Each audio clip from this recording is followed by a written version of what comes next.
On the record in the matter of the people of the city of Lansing versus Rambo L, file numbers 22L2761882, 881, 883. Council appearance, please. Matt Staples on behalf of the city of Lansing. Okay, and then Rambo L is present. Do you have an attorney, sir? I'm here by special appearance. Okay. Mr. Staples, my understanding is that you're moving to dismiss these. Just the failure to display ops, Your Honor. I did check the Secretary of State. His license is valid, and he did show me that license, and that he does have it in his possession, so that the misdemeanor charge would be. And there it is, the fatal flaw. Sovereign citizens love to claim driving is a right, not a privilege. But the second you accept a state-issued driver's license, you've agreed it's a regulated privilege. That's Contract Law 101. You can't wave your license around 1 minute and then claim the state has no authority over you the next. That's like signing up for a gym membership and then storming in demanding free pizza instead of a treadmill. What do you think? Was this the moment his entire defense collapsed? Or do you think he's still convinced he's got a winning argument? Offer on the expired plate and the failed signal. Not at this time, Your Honor. I believe Okay. Mr. L is planning on contesting those charges. Is that correct, Mr. L? Yes. Okay, we'll set them for a hearing. February 14th at 9:30. Any additional matters for the record, counsel? Nothing for the city, Your Honor. Okay, you're all set, Mr. L. We'll see you on February 14th. Okay, is this L Rambo or Rambo L?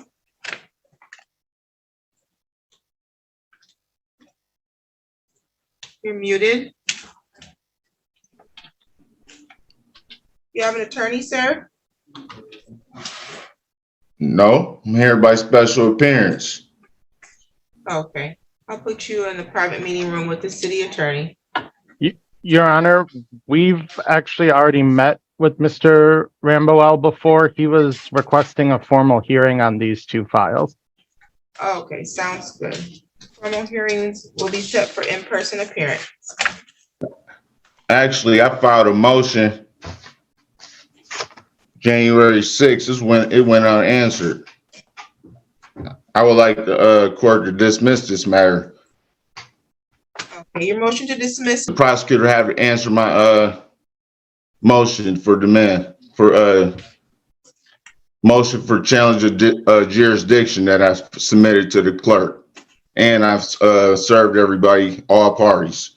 How long does he have? Because that happened January 6th. I see it's a motion to show authority.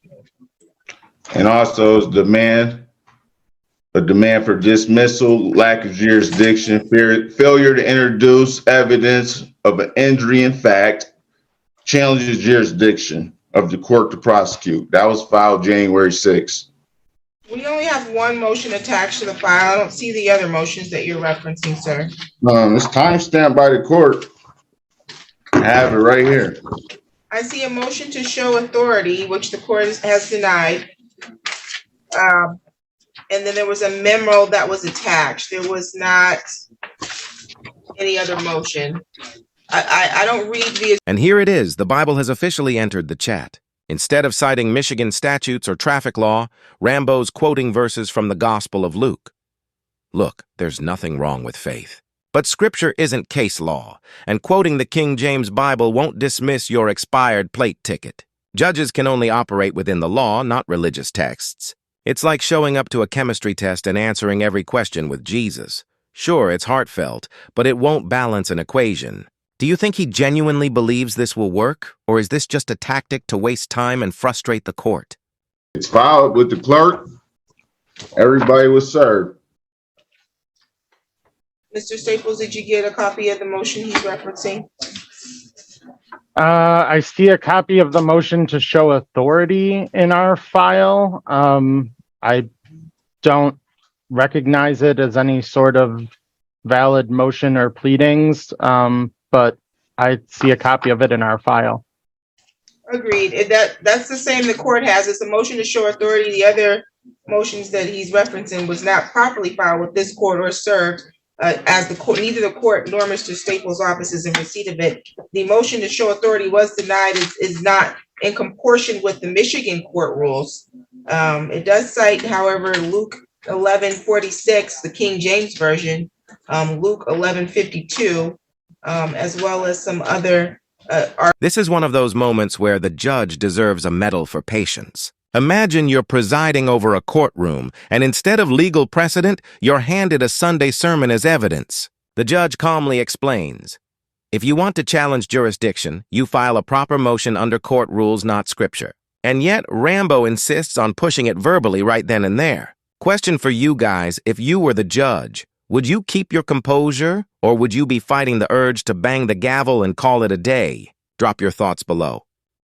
As indicated by Mr. Staples from the Office of City Attorney, this is not a lawful or appropriately filed motion, and for that reason, it was denied before this court. But we will Well, set your matter. I like to challenge jurisdiction right now. I have the right to file an travel. appropriate motion with the court under the Michigan court rules to challenge jurisdiction. But what we won't do is entertain motions under the King James Version of the Bible. Okay? That was a different motion you're referring to. That was the motion to show authority. We don't have the other motion, sir. So you can file that motion.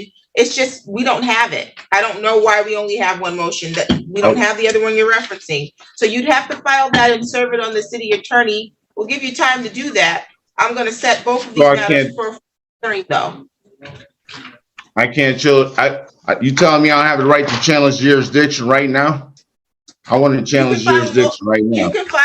You can file a motion for challenging the jurisdiction, sir. I can't do a verbal motion? No, you cannot. So you telling me I don't have the right to do a verbal motion? You don't have a right to do that. You're going to file it in writing and you're going to serve it properly on the parties that you're filing it against. Okay, sir? March 14th at 10:30 in person at the court will be the date for the formal hearing, and then we'll hear any arguments on motions if necessary. You have any questions today, Mr. L? Okay. Well, then you're all. Now, let's pause for a second. The officer's testimony is straightforward. Expired plate, no insurance, failed signal, and refusal to cooperate. Pretty standard traffic violations. But Rambo tries to spin this into a grand conspiracy against his right to travel. Here's the truth. The right to travel absolutely exists. You can walk, bike, or move freely. But the moment you get behind the wheel on public roads, you're subject to regulations for safety. That's not oppression, it's public safety. Do you think sovereign citizens twist these definitions on purpose, or do they genuinely misunderstand the difference between liberty and privilege? Have a seat. Thank you. Today's the date and time set for a formal hearing. I have, I believe, one witness on Zoom. Counsel, you can proceed. Officer Vanderwerf, would you state your name for the records, please? Oh, you want to call him? Let me. Oh, I'm sorry. Swear, man, no worries. Vanderwerf, can you raise your right hand? Do you solemnly swear or affirm the testimony you're going to give is the truth and the whole truth under the penalty of perjury? Yelling southbound on King when I observed a pickup truck in front of me that was changing lanes, failing to use its signal. So at that time, I activated my overhead lights on the vehicle to initiate a traffic stop. And then I made contact with the driver, who was later identified as a Rambo L. In our contact, he ended up handing me a piece of paper. At brief glance, when I looked at the piece of paper, it appeared to have what I believe was certain MCL codes that the subject may have typed onto the piece of paper. When I had asked him for a driver's license or identification, he was not really very cooperative. I also don't believe I was provided any insurance. At that time, I decided to issue him a citation for failing to signal, changing lanes, and failing to display a valid license, and then also the license plate through the system was expired. Mr. L, did you want to question the witness? Yes.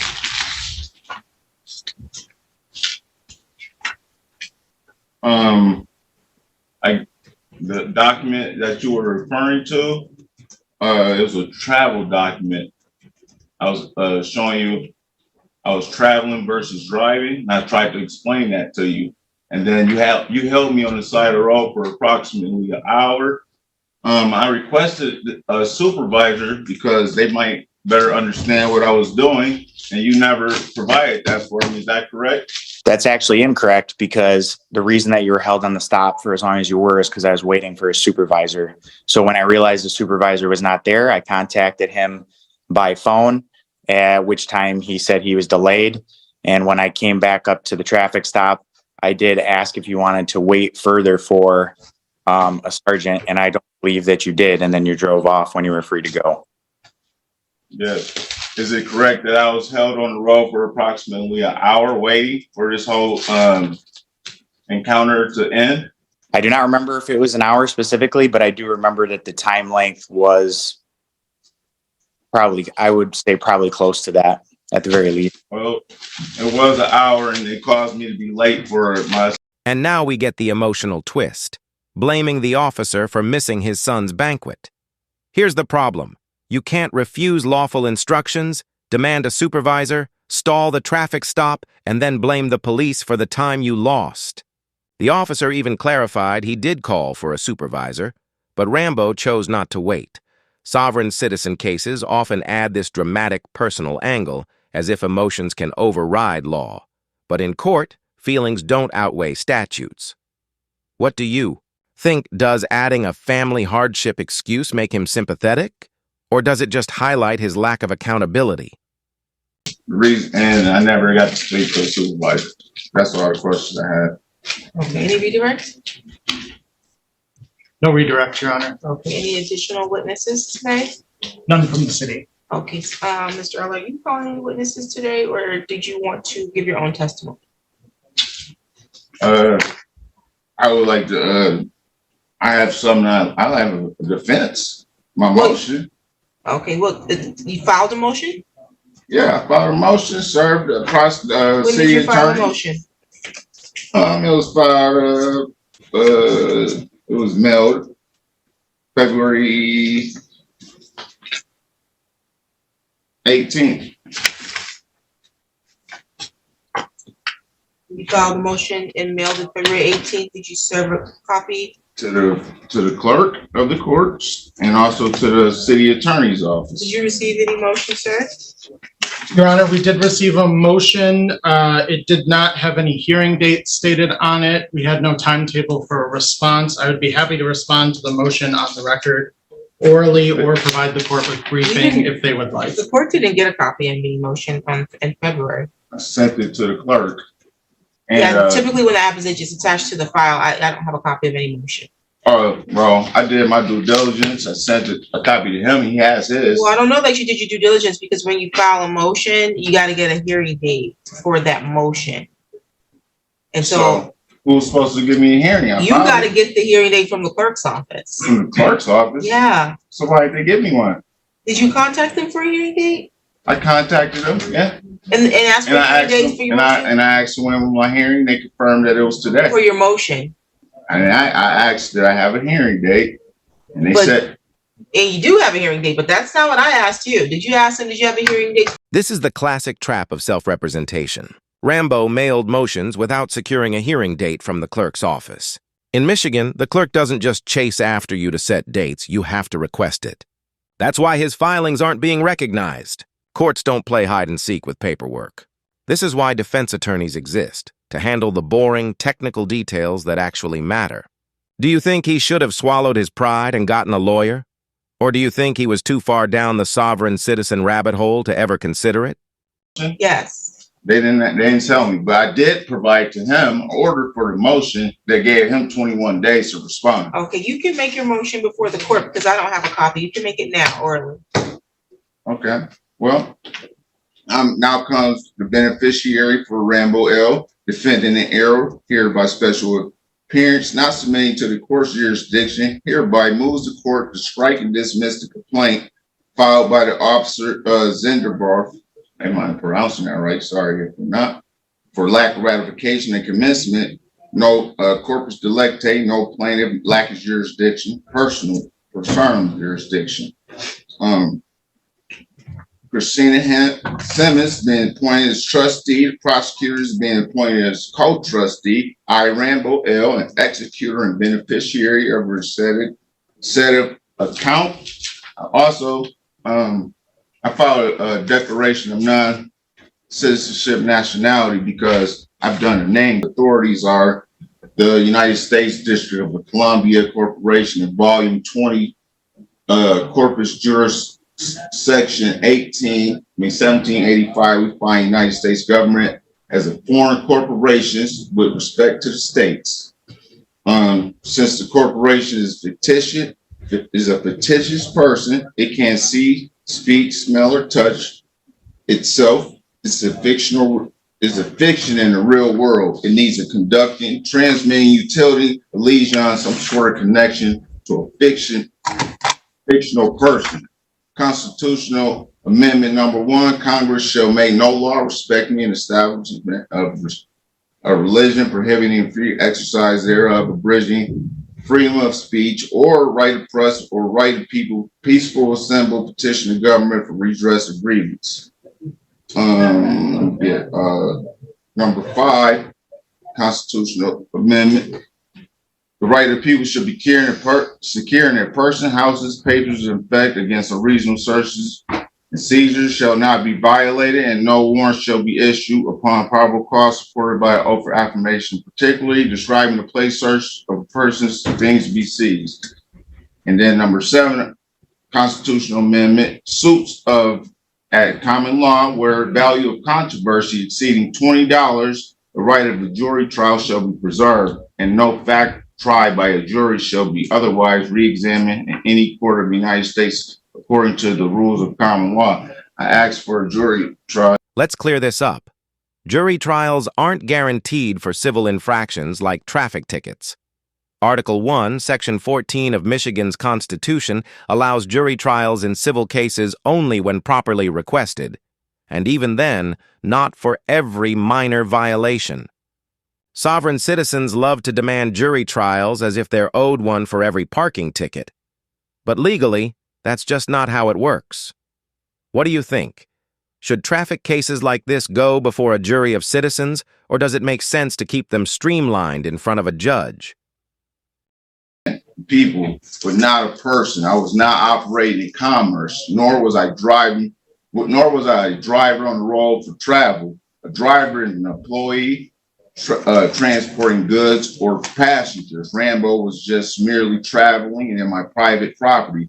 Here are some examples of my Supreme Court constitutional defenses.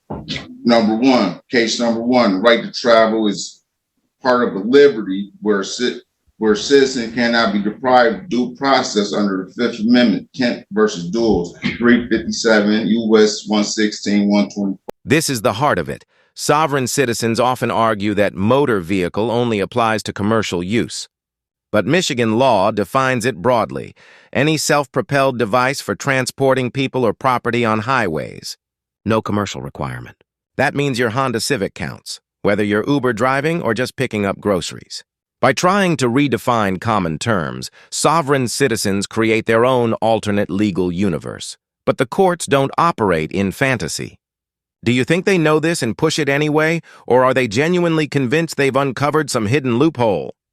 Travel freely and unencumbered pursuant to Shapiro versus Thomas, 394 USP 618. That right is so basic, it doesn't even need to be mentioned. The state of Michigan arbitrarily and erroneously converted my right into a privilege and issue a license and a fee for it. Murdoch versus Pennsylvania, 319 U.S. 105.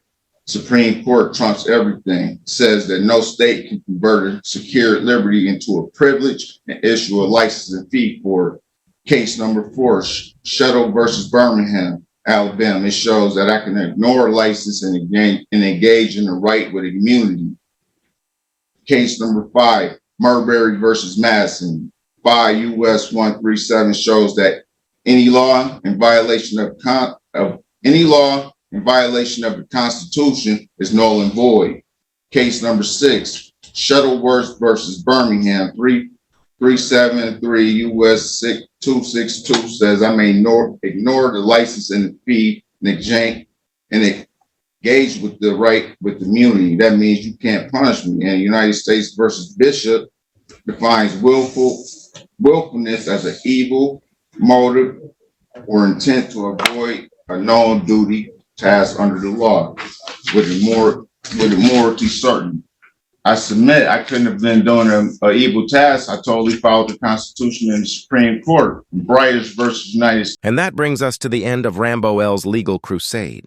Let's break it down.